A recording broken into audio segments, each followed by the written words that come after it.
Assalamualaikum warahmatullahi wabarakatuh. Selamat pagi, salam sejahtera untuk kita semua, salam sehat dan tetap semangat. Oke, perkenalkan nama saya Arnoldi, saya adalah dosen di Prodi Perbankan Syariah di Universitas Islam Depok.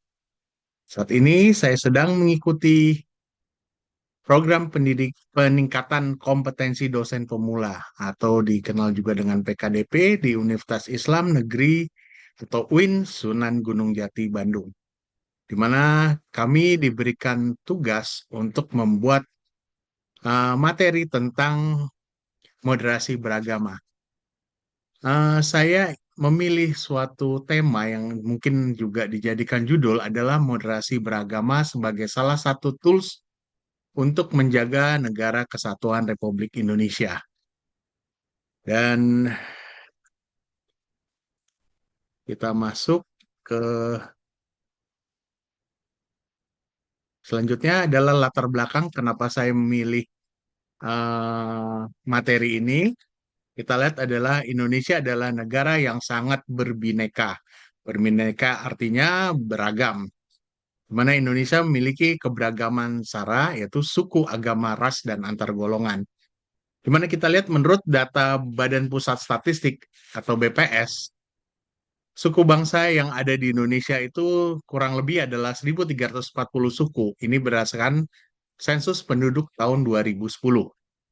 Jumlah agama resmi yang ada di Indonesia adalah 6 agama, yaitu Islam, Katolik, Kristen Protestan, Hindu, Buddha, dan Konghucu. Dan di luar 6 agama tersebut, terdapat juga aliran-aliran kepercayaan yang juga diakui oleh negara kita. Dan juga kita memiliki kurang lebih 718 bahasa. Ini berdasarkan data terakhir tahun 2023. Lalu kita lihat potensi konflik ini bisa timbul ya, karena dengan keberagaman kita ini bisa menjadi suatu kekuatan, tapi juga bisa menjadi potensi konflik yang bisa muncul jika perbedaan keragaman di Indonesia ini tidak dikelola dengan baik. Ini adalah tugas dan tanggung jawab kita bersama sebagai warga negara, selain tentunya juga pemerintah. Sehingga untuk itu moderasi beragama ini menjadi salah satu solusi strategis dalam menjaga keharmonisan dan persatuan bangsa dan negara Republik Indonesia. Lalu kita lihat apa sih yang dinamakan moderasi beragama. Moderasi beragama pada dasarnya didefinisikan adalah cara pandang, sikap, perilaku yang selalu mengambil jalan tengah, tidak ekstrim, dan selalu berupaya menjaga keseimbangan dalam menjalankan ajaran agama, baik dalam keyakinan, nilai-nilai maupun dalam praktik kehidupan sehari-hari. Jadi kita harus mendepankan adanya keseimbangan dan toleransi. Namun kita juga harus ingat bahwa kita juga tidak boleh mencampur-campurkan ajaran agama. Tetapi yang kita tolak adalah ekstremisme dan fanatisme sempit. Ini sesuai juga dengan ajaran agama Islam.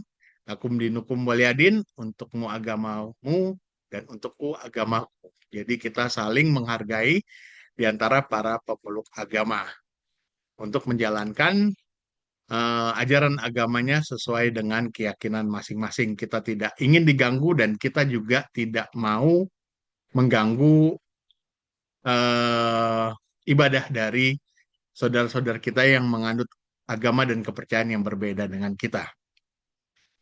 Tentunya itu semua juga bersumber dari nilai-nilai luhur Pancasila dan kearifan lokal dari masyarakat Indonesia sejak zaman dulu kala ya.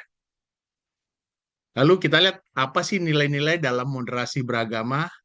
Moderasi beragama mengandung unsur adanya toleransi, di mana toleransi adalah suatu sikap saling menghargai dan membiarkan perbedaan pendapat, keyakinan, atau pandangan yang ada di antara individu dan kelompok, bahkan jika kita berbeda dengan saudara-saudara kita yang lain ya. Dan di mana ya juga kita juga tidak boleh menyelesaikan suatu masalah dengan adanya kekerasan. Kita anti kekerasan, di mana segala permasalahan itu harus diselesaikan dengan adanya dialog dan saling dan membuat musyawarah dan mufakat di antara umat beragama. Lalu ini semua adalah nilai-nilai moderasi beragama juga adanya komitmen kebangsaan, di mana kita harus menjaga keutuhan NKRI. Lalu juga adanya nilai keadilan yang harus ditegakkan. Lalu di sisi itu moderasi agama ini tidak untuk melemahkan keimanan kita bersama, tapi saling menguatkan kebersamaan di antara adanya perbedaan. Karena perbedaan adalah suatu keniscayaan ya untuk bangsa Indonesia yang berbineka tunggal ika.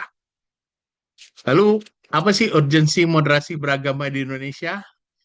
Kita lihat bahwa masih tingginya angka pelanggaran kebebasan agama dan berkeyakinan di Indonesia. Di mana dalam riset Setara Institute mencatat bahwa sepanjang tahun 2024 terjadi 260 peristiwa konflik dengan total 402 tindakan pelanggaran terhadap kebebasan beragama dan keyakinan KKB di Indonesia. Ini angkanya juga masih cukup ini ya, tinggi ya teman-teman, di mana kita sejak tahun 1945 merdeka, tapi tingkat pelanggaran kebebasan beragama dan berkeyakinan itu masih cukup tinggi dan relatif ini angkanya di tahun 2024 lebih tinggi daripada tahun 2023. Lalu kita lihat praktek radikalisme dan intoleransi masih menjadi tantangan. Jangankan di antara uh, yang memiliki keyakinan dan agama yang berbeda.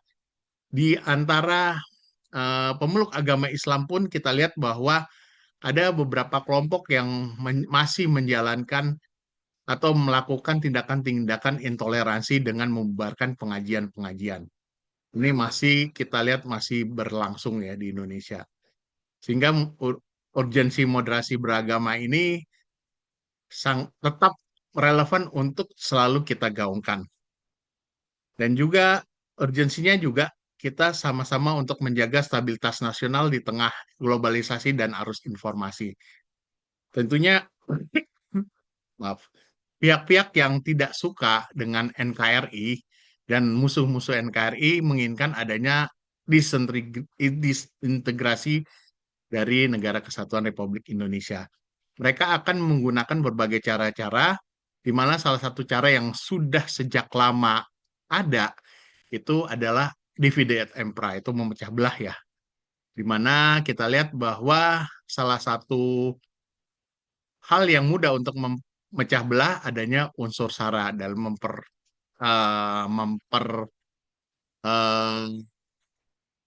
membuat pertentangan di antara umat beragama, suku, ras, dan antar golongan.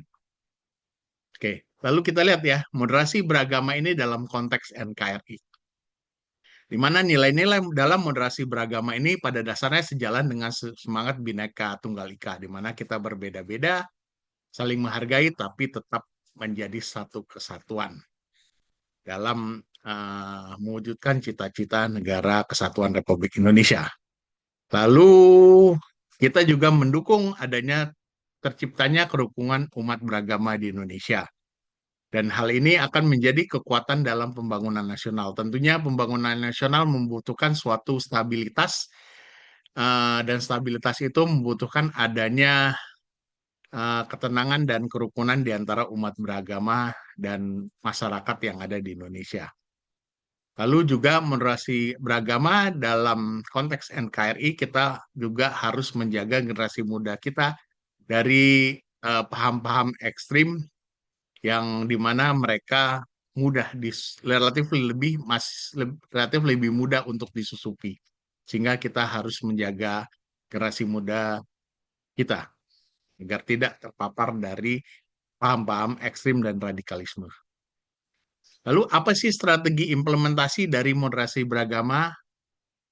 Untuk strateginya yang pertama adalah diperlukan pendidikan karakter dan kurikulum moderasi beragama yang inklusif sejak pendidikan dini.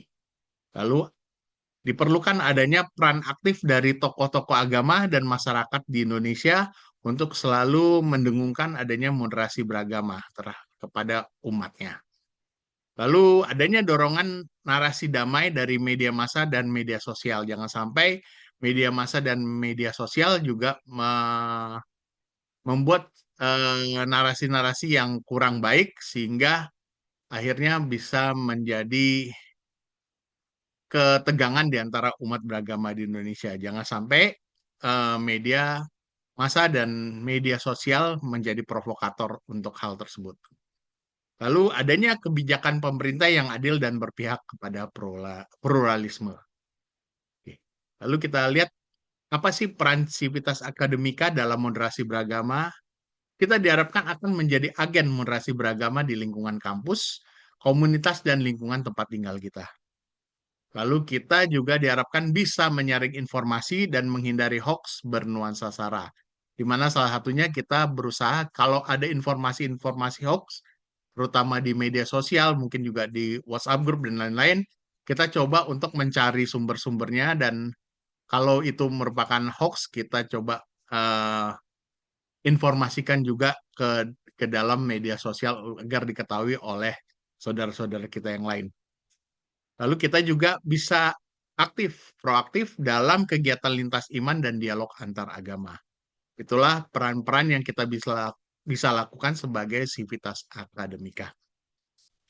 Lalu apa kesimpulan dari eh, pertemuan kita hari ini adalah kita dapat menyimpulkan bahwa moderasi beragama ini bukan merupakan konsep, tapi gerakan nyata kita bersama dalam menjaga dan merawat keutuhan dari Negara Kesatuan Republik Indonesia yang kita cintai ini.